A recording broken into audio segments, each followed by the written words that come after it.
You know, like this video, drop a comment, subscribe.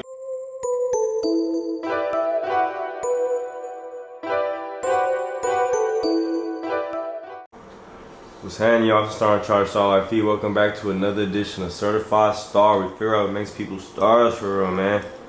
You know, we on the LA tour right now. We got another new face to the page, man. Go ahead and introduce yourself, gang.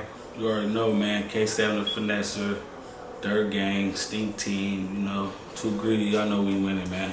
The winning team, baby. Okay. So here on Certified Star, like to do with our guests, we want you to take us back to the trap. Take us back to where you originally from. I'm from out the 30s, you know, Harlem Crib, rolling 30s, Dirt Gang. You know, I'm from out that section, man. That's where I, like, you know, grew up at. You know, on that dangerous block, 38th Street, 2002. I don't even remember how old I was. I'm 29 now, y'all can do the math. But yeah, man, that's where I'm from, man, out that section, man. I feel that. Can you kind of explain to us how was your childhood growing up? My childhood was kind of rough. You know, I was went to prison twice. Went to stay with my grandfather. He stayed in the A-Trays. So, you know, we basically I just, you know, grew up with my grandfather, me and my brother. You know, just thugging as kids. You know, I ain't gonna lie, I was getting like kicked out of LAUSD, fighting at school. You know, the basic. When my mom got out of jail, that's when, you know, we moved to the hood. I think I'm like 9 or whatever, however old I was. Been over there, been in the hood for like 4 years. Then lived in the Inglewood, in the gated community. That's why I know a lot of people from like, even Ops Hood, I know like I got a lot of family from like everywhere. A-Trade, families, this, that, you know what I'm saying? But I am who I am, and you know, my childhood was kind of rough, but you know, we managed through. And you know, look where I'm at now, basically. Like, even though a nigga had to do 7.5 years in prison, I thugged that out too. You said how long in prison? 7.5 years. Almost a whole decade? Cause when I was in the street, we was only too greedy. That was our little shit where we do our, you know, get money together. We'd wake up 8, 9, 10 o'clock in the morning. Everybody, we all on 032. Everybody just go their separate ways, come back with money like, look. You know what I'm saying? But then, like, nigga went to jail for some residential burglaries. And then nigga had to do 7.5 years. I already had, like, a strike, you know, prior to that from a robbery and all that type of stuff. So nigga had to do that 7, walk that out. Even me rapping in jail, like, Stink Team emerged on some rap. We was rapping before I went to jail, but we wasn't seriously rapping. When it was only like me, Catchy, and Drakeo. So a couple of the homies used to hop on songs here and there. But then nigga went to jail. I was rapping from jail. Drakeo, Ralphie, and then would send me beats. Ron, Jug, LD, Big Boo. They used to send me beats in jail, so I used to start rapping in jail, recording on an app called Audio Evolution. It's like it's something like Pro Tools in a way, on the phone though. You know, you just record over your phone, mix your own, and then drop. So that's how I got even noticed. Worldstar picked it up. I shot a video to it. Off, I think it's called Triller. It was a little app I used to use. And just stuck my time out in jail. Then, you know, never wrote it up. No smell on me. Always caught every fade. Everything, like. I feel that. What was your experience throughout them 7 years, and like how was you able to deal with it? Like, cause 7 years is a long time. I ain't gonna lie. When I first got sentenced to that year, I was just like, I really got sentenced to 10 at first. So I was just like, you know, 10 with 80. So I'm like, damn, out of that 10, I'm gonna have to pull like 6, 7 off. I was just like, I don't want to do it, but I ain't gonna cry about it. I'm already in the situation, so I'm like, I'm just gonna thug it out. Just me thugging it out, like, you know, you gotta have a strong mind, man. You can't break down. A lot of niggas be turning PC after like 3, 4 years, or, you know, a year or 2, whatever. But you just gotta have a strong mind and just thug it out. Like, you gon' get into phase, and it might be times where it be riots, you gotta perform, but just thug it out. Like, whatever happens, happens. Just walk your path, live your life. And that's what I did. So I just, thugged it out. Of course, a nigga didn't want to do it, but since a nigga had to do it, there's no reason to cry about it. Facts, that part. And then for people that don't know, what does turning PC mean? Turning PC, like, you don't want to be on the main line. Like, you scared. You got beat up. You owe somebody money. You did some snitch, whatever, on that line. And, like, if you scared to be on that main line, you gonna tell the officers you want to go PC. Or some niggas walk the main line first, their name up, doing some, get whooped off yours or dead or whatever they do, then they turn PC. Like, a lot of niggas just jump out the game. Like, I don't want to gangbang no more. PC. So I done seen it all. After that 7-year stretch I did it. I seen it all. Like, I've been through everything in jail. Phase, riots, niggas smoking, niggas busting plays, cell phones, all that. That's crazy. How many phases you think you caught up in there for real? I really think, look, I'm gonna say for whole 7 years, I didn't catch a gang phase. I was just lucky like that, but I probably caught, like, out of that 7 years, like 23 fades. Out of that whole 7-year stretch. So you feel like 23 for a 7-year stretch ain't that many? That's barely average. Like, that's below average. Like, if you do 7 years, it's some niggas have 20 fights in a month. You feel what I'm saying? It's niggas like that, for real. Like, if niggas know, it's just like, I always been just around certain people just like that. But if it was an op, we already know it was an automatic whoop type. But I was always like landing in cool dorms. Now, when I first went to jail, I was always landing in the ops dorm when I did that little robbery. But when I did the 7 years, I only had like 23 fades, 24 at the most. I'm like 20 and 4, so I'm gonna say that. I'm gonna say I'm 20 and 4. Little nigga and all that. No, I feel that. How do you feel like the gang culture in LA influenced your life growing up? The gang culture. Just like, I don't know, it just influenced my life because it was like, once you're born into something, it's like, it's mandated already, like, it's your prophecy. So I just, I embraced it, you know what I'm saying? Like, I wanted to be a Crip, so it was just like that. It's not like, let me think about it. I went from claiming to really getting put on. Like, that's always the start, claim and then really get put on. But, I don't have a problem with it. I just, I'm a gang member. I ain't a gang banger no more. I'm still a member, though. I just don't be out here banging on niggas, like, If the ops see me and I see them, if it's up, it's up. That's how I am right now, you know what I'm saying? I feel that. How old was you when you feel like you really hopped off the porch? Damn, I hopped off the porch out of gangbanging wise or just street wise? Street wise. You can say street wise and gangbanging wise. Or street wise, I hopped off the porch like 9. I was even bad in like first grade. But I really hopped off the porch like maybe like 9 when I started like getting, really in the streets, ripping and running the streets from over here, over there type. But like hood wise, like 15 years old. I got put on when I was 15. But I was claiming like at 14. I feel that. So can you break down to the people, what is the Stink Team and where did it originate from? The Stink Team, as far as my knowledge, it originated from the fans came up with that name. This is something Ketchy had said. Ketchy told me this, you feel what I'm saying? That the fans came up with it, niggas just rock with like, nigga, Stink Team, like, you know what I'm saying? Stink Team, like, or if you from Too Greedy, the Too Greedy rappers is basically Stink Team, but the new niggas come around, then it's just Stink Team. And Too Greedy, because it's a lot of niggas from Too Greedy, but it ain't a lot of niggas from Stink Team. There's more niggas from Too Greedy than Stink Team, like the niggas in the background, like that the niggas don't know about. Homies still in jails.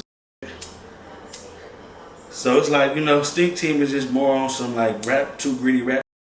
Like the rappers type. So Too Greedy and Stink Team, they two separate? It's the same thing. It's just not everybody from Too Greedy rap, so they not from Stink Team. Stink Team, I mean, they from Stink Team, but it's just they not rapping. So as far as the Stink Team is like, De Niro, Finesse, Angel, Ralphie, me, OTM, Day 3, Bull, Finesse, and Uchis, Playerways. And that's it. If I'm forgetting somebody, my bad, but as in this rap, that's it. I think I didn't. Oh yeah, Say So. Can't forget my nigga Say So. Males. Rozzy, actually. Man, you forgot a few people. Yeah, I had to, you know what I'm saying? Yeah, that's crazy. So how long has Stink Team like been like a group? Like how long has that? Since like 2015. Stink Team morphed in like 2015. Other than that, it was like we was too greedy, and then Stink Team. Basically, like too greedy Stink Team too greedy, however niggas wanna put it. Right. And you was rapping. Yeah, I was engineering when we used to record in my closet when I had the little studio equipment. Like Drakeo made a few songs, Catchy, Mikey, me. And so that's how it all really started. Niggas already, you started freestyling, just playing instrumentals, Gucci instrumentals, all type of just freestyling like that. And then I'm like, I'm gonna buy the studio equipment and we gonna start rapping like. So I had the whole setup, actually down in some apartments, the same one right here, but downstairs. I lived in that one and I had the studio in my closet. So niggas would come and record, you know, when I was in Briarwood and Inglewood, niggas should come over here and record. Oh God. That sounds legit. You had a little studio setup. You Yeah, trying to get to it. Yeah, trying to get to it. This 2012. This is before it was really like popping like. Before we was really rapping, like just the start off of it, basically. So it was different for me because we was all rapping. I went to jail and Drakeo got the hit, put Stink Team on the map, and niggas we was just on that wave, like nigga, we Stink Team rap. Boom, he was sending me beats. Ralphie was sending me beats. Everybody that I named was sending me beats. And I was just nigga pushing from jail, like put out a whole two jail mixtapes, but they only on SoundCloud. Did you feel like you was kind of getting left behind almost at the time because you feel me? And the feeling I was feeling like, damn, I'm missing out on a lot of shit. Like damn, the homies going crazy. That's what made me start rapping. I'm like, nigga, I'm about to figure something out. Like I don't know how I'm gonna rap in jail, but I'm gonna do it. And I really figured it out. Like, all right, well, they got a little app I can download because I had a phone. Yeah. So they got a little app I can download. Boom, all right, I'm gonna record. I started. Hey man, send me beats. Then I sent the beat. Like I had that. I forgot what song I made, but I had it before Shoreline Mafia made that Musty beat. I had that first. Before Drakeo redid it, before even Shoreline did it. What? You was the first one? I one? was the first one with that beat. Ron sent that beat. But you know how it is, he sending me free beats, so he probably sending them out to other, but whoever gonna make some shake on it, make it shake. Basically. So nigga know how the game go. But yeah, I had that beat before anybody had that beat. I made a song to it, dropped it on SoundCloud. And you could just, if you look at the dates, you can see like, I made this shit 6-7 months before they even made their version. But I'm in jail, so it's hard for you to, without no visuals. I didn't have no visual at the time, and I had to think about that too. Like, all right, boom, I figure out how to rap in jail. I want to make a video to in jail, like the homies doing. They going crazy. I mean, I'm a founding father. I'm trying to go crazy too. So nigga figured that out. That little app, Thriller, whatever it's called. I know y'all familiar with it. That one, because they already chopped your up for you. You can just record whatever and it just put it in video. Gonna make it look like a music video. Yeah, so it's crazy. So I'm like, all right, yeah, it worked out. I ended up dropping that. DJ Academic posted it. Then Worldstar posted it. And then it just started going viral from there. I think I had like a million or two. It's on it's actually on their account too. Like you can go to Worldstar Hip Hop, type in bars behind bars, and it pop up. Then after that, I just started like making more videos, but it was hot too while I was in jail. I was a hot boy to prison now. So now I'm making videos. You viral, you the viral yeah, I'm prisoner. viral. So, he got what? So police, I'm on and off with the phones. Like I couldn't have a phone like that after I made that video. Cause they ran up in there, nigga, they searched like all the spots I be at, like all the bunks I be at. But you know, luckily they didn't even find it that little search. You know what I'm saying? I had it still, like, all right, cool. Once I make that second one, that's when they really found it, like.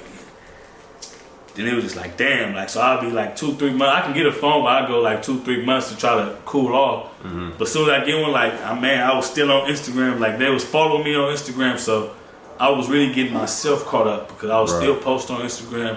You know, I was trying to stay in the loop still. So they like just knew I was the nigga with the phone. Like, he gonna have a phone. We can search him whenever. Like, I was like, it was just that crazy. Oh God. So it was dope. But it hurt at the same time. But it was funny because I ain't gonna put them on blast, but some CEOs was fucking with me after that too, though. Like, some CEOs like, hey, nigga, I fuck with that for real. Fuck all that woo-woo. I don't care if you got a phone, nigga. Like, there was a couple of CEOs like that, but the majority of them was trying to get me. Oh, God. How was that feeling, like, going viral and, you know, hitting Worldstar? Because Worldstar, that's a huge platform, especially at that time. Especially exactly around 2000, nigga. 13, 14. No, 15. 2015, that's when it hit Worldstar. And I was just like, I felt good. Like, everybody, like, I was just known in prison after that, for real. Like, so you was popping in prison? Yeah, like, this the nigga that made that video. This the nigga that made that video. Because, no, niggas already got phones in all prisons. Right. So, just like, even when I made that, I didn't even know, when they posted it, I didn't even know they posted it. I was just sleeping. Niggas was waking me up, talking about, nigga, look, showing me the video on their phone. I'm like, damn, what the? So I hop up, jump up. I actually got in touch with DJ Drama, like video chatted on God. DJ Drama, Wiz Khalifa had a conversation. I didn't video chat him, but nigga had a conversation with him. I ended up picking up with this manager, his Instagram, G Propane. He was like my little manager for like on the outs type shit. So he connected. So he was like, you know, he actually got me on Worldstar the second time. Just dancing to I think one of the Ray Summer beats. So Cub was just like, nigga, I'm gonna get you on Worldstar, just dance to this video, make it in jail. I'm like, alright, I'll do it. Put me on. So I'm like, alright, we got a cool little so now y'all got a relationship going. Yeah. Like, he telling me the woo, he getting me posted on the he sending me beats too, talking about, yeah, hop on this. He's from his boys from what is it called? 808. What's their little group called? I forgot. 808 Mafia. Cartel? Isn't it 808 Cartel? 808 Mafia? It not Cartel, that's Flip. It was 808 Mafia. Yeah, they made that one Mafia. song. He was, isn't it YK 808 Mafia? He was making the beat, so he'd send me some shit and I'd just hop on it. That's how I came up with Bars Behind Bars 2. That was all like my manager helped me with that mixtape type shit. The first one I did on my own. So he was really getting it like, oh, I'm gonna get it touched up, like for real. Then nigga, I went to the shoe for 5 months after that. So I did like with nothing. You know, when you in a shoe, ain't nothing. You in a cage. When you go outside, you in your own little cage. You shower every other day. You be in the cell basically 23 hours a day. You only get that 1 hour every other day to go to yard and shit. Oh God, so that's how that little just started for me. That's crazy. Can you explain to the people your relationship with Draco and how y'all? I've been knowing Draco since elementary. I say this story all the time, and I'm gonna keep saying it. How I first met Draco and Ralphie, we was in Cimarron Elementary. It was like some after school YMCA type program shit. And I had a Game Boy Color, and Draco like tried to take my color, my Game Boy Color. I flexed him, I'm like, what you doing, nigga? Then niggas just like, we just went our separate ways after that as fucking in like 4th, 5th grade type shit. Ended up seeing them in middle school, and that's when we really started kicking it. Like, oh yeah, I remember you was the nigga that tried to steal my Game Boy type shit. Like, and we just been cool like when we got to middle school type shit. That's crazy how stuff like that happened. Huh? That's crazy how stuff like that happened. Like, it was like y'all had that little incident when you was younger, and then it's like, boom, you growing up like, oh, you was woo so, and then it's like y'all literally continued that friendship until it was like a weird friendship at the beginning, still in the Game Boy, but they was just cool with it after that. Like when we got to middle school, niggas 6th grade, it was all great. Harry Clay.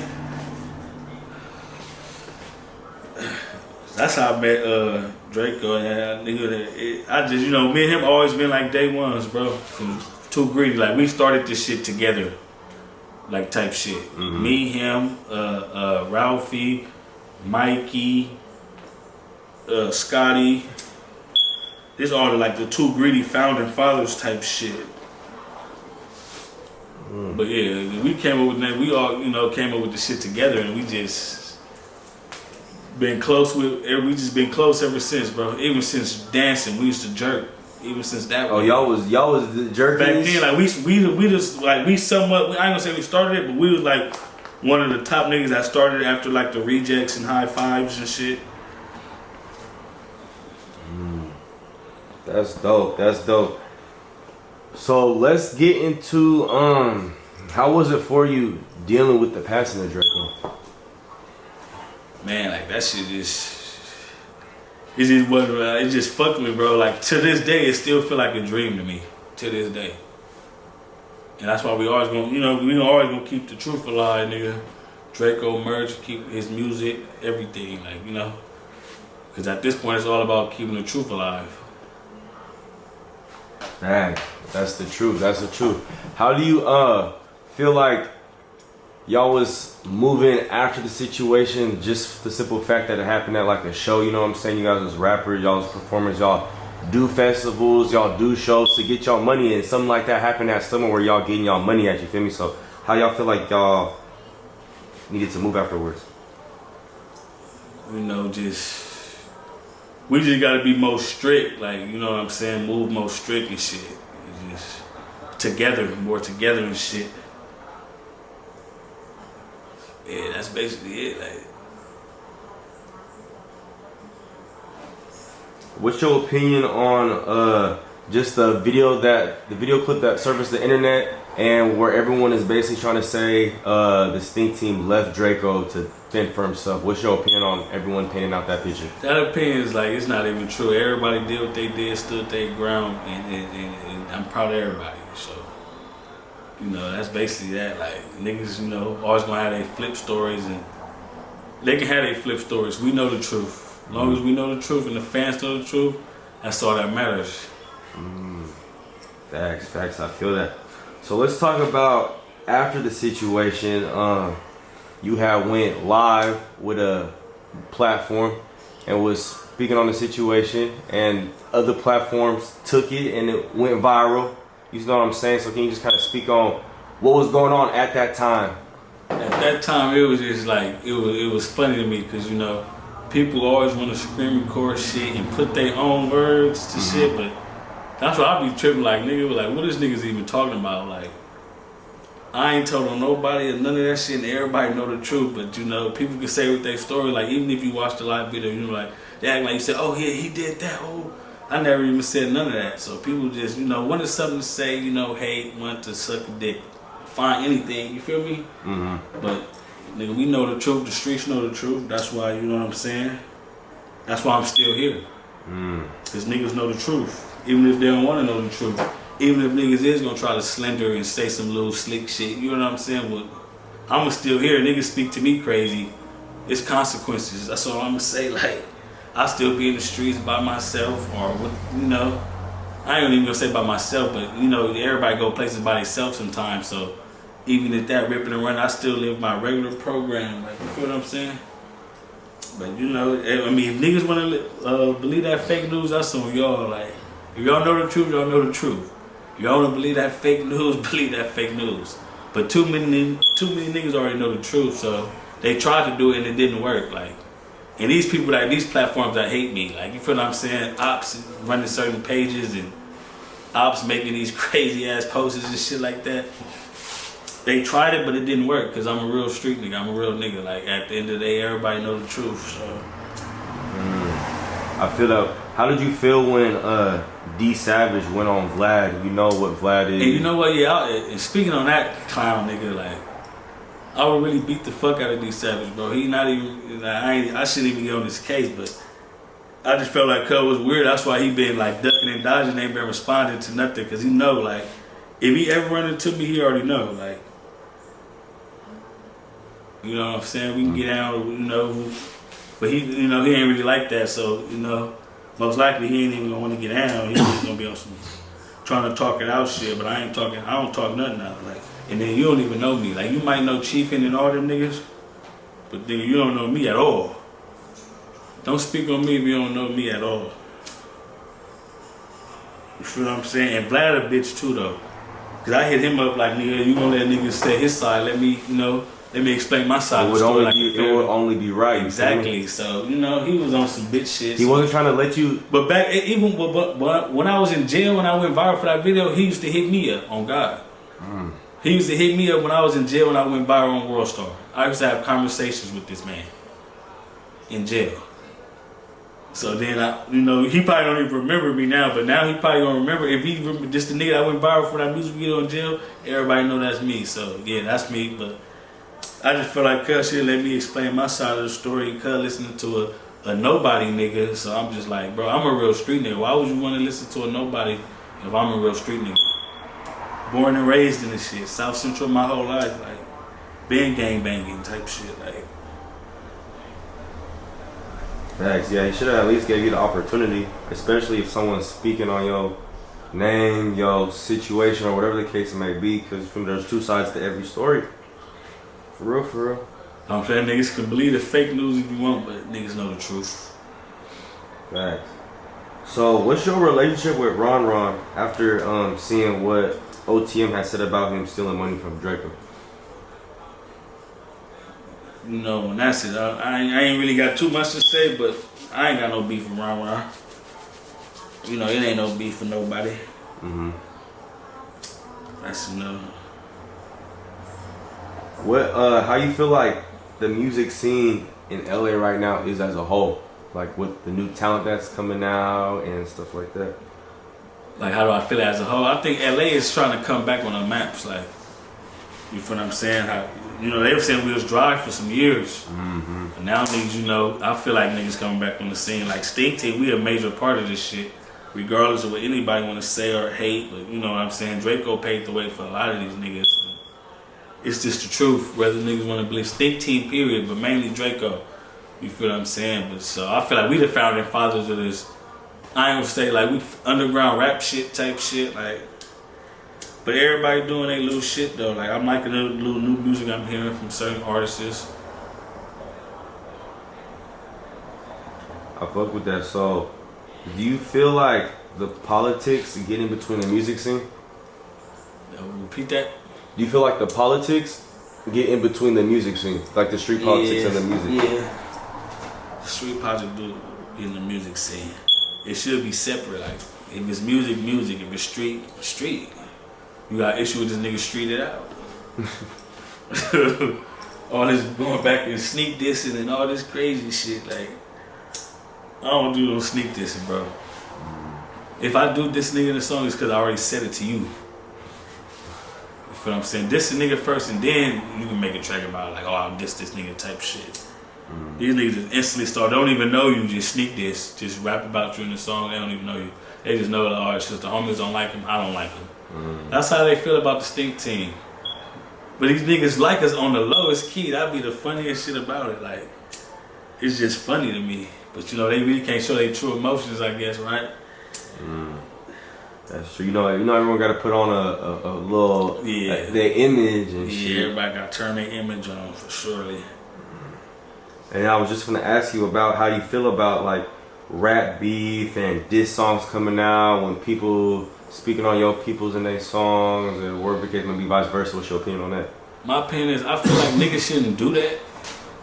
But it's just, it's cursed. Like, niggas gon', even though niggas shouldn't do it, niggas gonna do it anyway.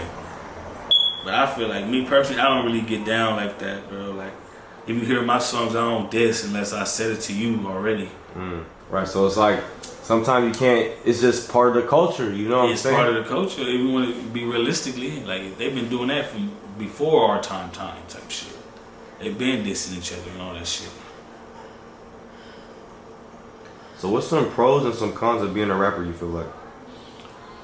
Pros is like, it give you like, if you want to like build some type of brand up, or for everybody got their different motives. You want to build some type of brand up, you want exposure, or whatever is good. Like but you gotta be hard though. It's good. It's like being a rap scene. You know, you get if your views is good, you get paid for it, or you know somebody might get a hold of you, like Drake, Weezy, you know, anything like that. Like the cons is like everybody you a target. Basically, you a target.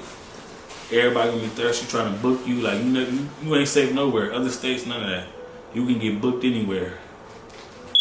So that's like the cons of that shit, and it causes like more money, more problems, more beef. Like it's all mixed in that. You know what I'm saying? More money, more problems, more beef. It's fun and all that, you know, ganging out, but if you don't know how to move in the streets, you can get executed. Quick, huh? For surely. So what you got coming in the future, man? What's some things that we should be in store for you this year? You know, it's January. You're just started. It's first quarter for real. Exactly.